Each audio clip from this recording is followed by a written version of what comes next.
বন্ধুরা দেখো, আজ আমি কি রান্না করছি। পাবদা মাছ। এগুলো তোমরা চেনো বন্ধুরা? এগুলোকে পটল বীজ বলে।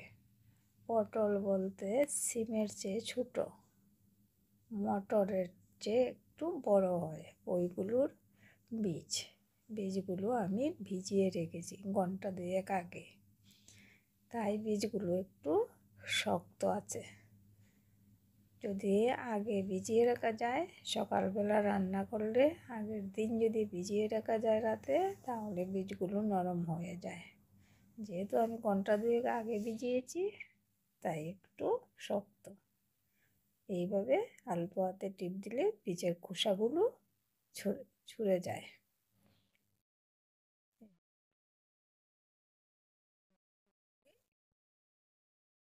বীজ থেকে খোসাগুলো ছেড়ে যায়।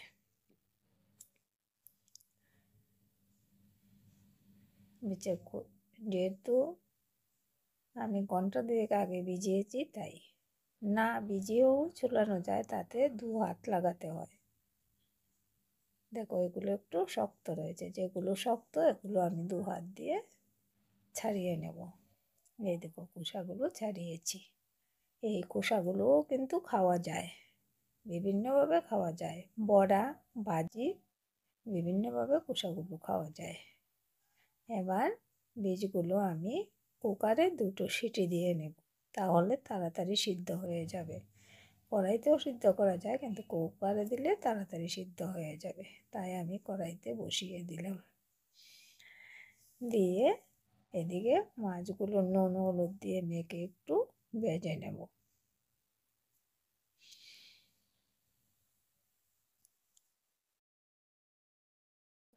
যারা যারা আমার বন্ধু হয়েছে তাদেরকে আমার অসংখ্য ধন্যবাদ। আর যারা এখনো আমার দেখো, সিটি দিয়ে নিয়েছে, 2টো সিটি দিয়ে নিয়েছে। মাছগুলো এদিকে ভেজে নিয়েছি। টমেটোগুলো কিভাবে কেটেছি দেখো, আধা কাঁচা পাকা টমেটো নিয়েছি। পেঁয়াজ, 2টো বড় পেঁয়াজ কুচি কুচি করে কেটে নিয়েছি। মাছগুলো ভাজা হয়ে গেছে, আমার সবগুলো মাছ ভাজা হয়ে গেছে। এবার তেল দিয়ে তাতে দিয়ে দিলাম ফোড়নে পেঁয়াজ। আমি বেশি মশলা ব্যবহার করব না। দিলাম নুন। এবার একটু ঢেকে দিলে টমেটোগুলো তাড়াতাড়ি সিদ্ধ হয়ে যাবে। হলুদ গুঁড়ো, লঙ্কা গুঁড়ো দিয়ে একটু নেড়ে চেড়ে নিই। এই দেখো, বীজগুলো কেমন সিদ্ধ হয়েছে।